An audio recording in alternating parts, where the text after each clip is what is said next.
কোথাও যদি তুমি বেড়াতে যেতে চাও, হাতে যদি একটা অ্যান্ড্রয়েড থাকে, আলাদা করে গাইডের প্রয়োজন হয় না আমি মনে করি। এখনকার দিনে কেউ যদি কোথাও বেড়াতে যেতে যায়, আগে থেকে কিন্তু সমস্তটাই সার্চ করে সমস্ত জেনে বাড়ি থেকে বেরোয়। আমরা কিন্তু সেভাবেই কিছু সার্চ করেছিলাম, বিভিন্ন মানুষের পরামর্শ নিয়েছিলাম। মনের মধ্যে ভীষণ পরিমাণ ভয় ছিল আদৌ দর্শন করতে পারবো কিনা, কারণ বিভিন্ন মানুষ বিভিন্ন রকম সাজেশান দিয়েছিল। কিন্তু কোনো কিছুই তোয়াক্কা না করে আমার বরমশাই কিন্তু অতি সুন্দরভাবে আমাদেরকে বালাজি দর্শন করিয়েছে। কিভাবে তোমাদেরকে পুরোটাই শেয়ার করেছি। যাই হোক, আজকে আমাদের এখানে লাস্ট দিন, তাই আবারও চলে এসেছি মন্দির চত্বরটার, কারণ গতকাল রাতে আমরা দর্শন করে রুমে গিয়ে কিন্তু সত্যি মুগ্ধ হয়ে গেছিলাম এখানকার পরিবেশটা দেখে। এর মধ্যে ব্রেকফাস্ট সেরে সমস্ত লাগেজ নিয়ে আমরা মন্দির চত্বরে এসেও মুগ্ধ হয়ে গেলাম সকালে পরিবেশটা দেখে। দেখতেই পাচ্ছ হাতিগুলোকে কত সুন্দর করে সাজানো আছে, আর চারিদিকে চলছে সুন্দর সুন্দর ভজন। সকাল থেকেই যেহেতু দিনটা শুরু করলাম, তাই সৌমিলের সারাদিনের আরও একটি নতুন দিনে তোমাদেরকে গুড মর্নিং জানিয়ে ওয়েলকাম জানালাম আমার আরও একটি নতুন ভিডিওতে। দেখতেই পাচ্ছ আমরা কিন্তু একটা গাড়ি বুক করে নিয়েছি, সমস্ত লাগেজ পেছনে তোলা হয়ে গেছে। এই গাড়িতে করে আমরা কিন্তু সাইড সিন দেখতে দেখতে একদম গিয়ে স্টেশনে পৌঁছে যাব, কারণ আজকেই কিন্তু দুপুরে আমাদের ট্রেন আছে।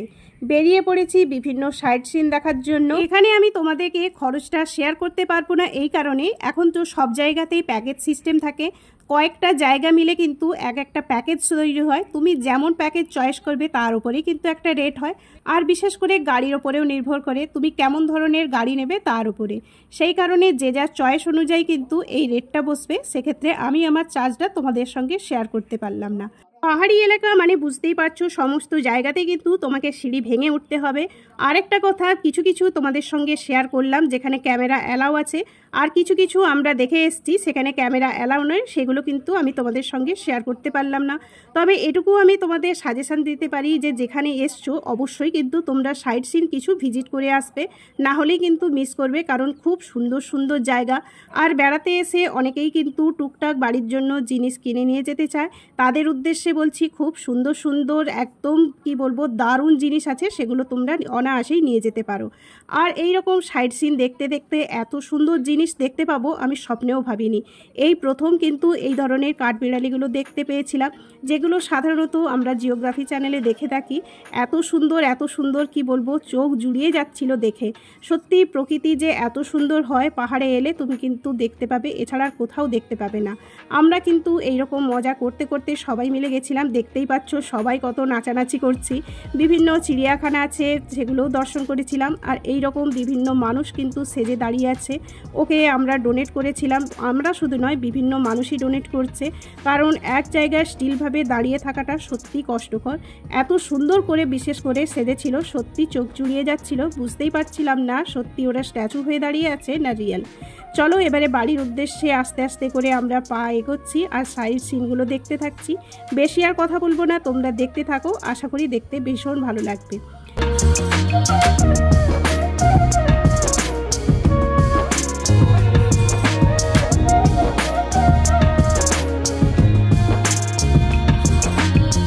এই মুহূর্তে চলে এসেছি একটা বড় হনুমানজির মন্দিরে। দারুণ সুন্দর মন্দির, দারুণ মানে কি বলবো, মন প্রাণ জড়িয়ে যাবে। আমরা কিন্তু এসে ঠাকুরের প্রসাদ পেয়েছিলাম, যেটা ঠাকুরকে ভোগ দেখানো হয়। ওখানে খাওয়ার জন্য প্লেটও ব্যবস্থা ছিল। মানে এত সুন্দরভাবে আমরা যে তিরুপতি দর্শনটা করে বাড়ি ফিরতে পারবো সত্যি কখনো স্বপ্নে ভাবিনি। যতটা ভয় নিয়ে যাত্রা শুরু করেছিলাম তিরুপতির উদ্দেশ্যে, ততটাই কিন্তু মন খারাপ নিয়ে বাড়ির উদ্দেশ্যে রওনা দিচ্ছি। বাড়ি ফিরবো অবশ্যই, সেটা আনন্দের কথা, এতদিন বাড়ি ছেড়েছিলাম। কিন্তু সত্যি সত্যি সত্যি আবারও বলছি, তিরুপতি দর্শন করে আমরা সত্যি সবাই ধন্য হয়ে গেছিলাম। ভীষণ পরিমাণ মিস করছি জায়গাটা। যখন ট্রেনে সবাই উঠে গেছি, আমাদের ট্রেন এই মুহূর্তে ছেড়ে দিয়েছে। ট্রেনের টাইম ছিল তিরুপতিতে 3টের সময়, তো আমরা এসিতেই কিন্তু বাড়ি ফিরছি।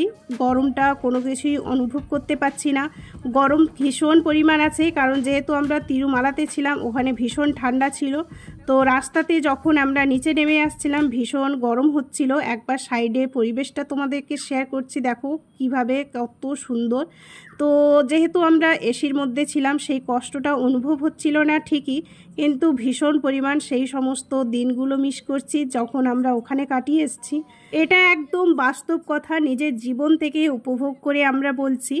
ভগবান যদি তোমাকে না টানে, তুমি কখনোই হাজারো ধন দৌলত নিয়ে বসে থাকলে কোনো দিন সেখানে যেতে পারবে না।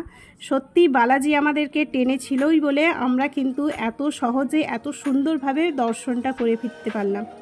আবারও সবার মন চাইছে যে চলো পরের মাসে আবারও বেরিয়ে পড়ি ওখানে। যাই হোক, দেখা যাক কখন কিভাবে সুযোগ মেলে।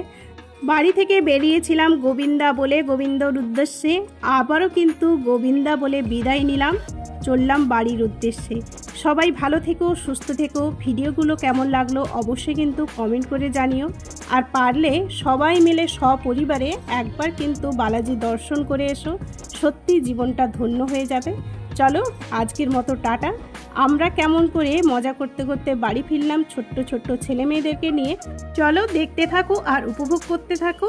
আজকে টাটা, সবাই ভালো থেকো, সুস্থ থেকো। খুব শীঘ্রই আসছি সুন্দর সুন্দর ভিডিও নিয়ে, ততক্ষণের জন্য তোমরা অপেক্ষা করতে থাকো।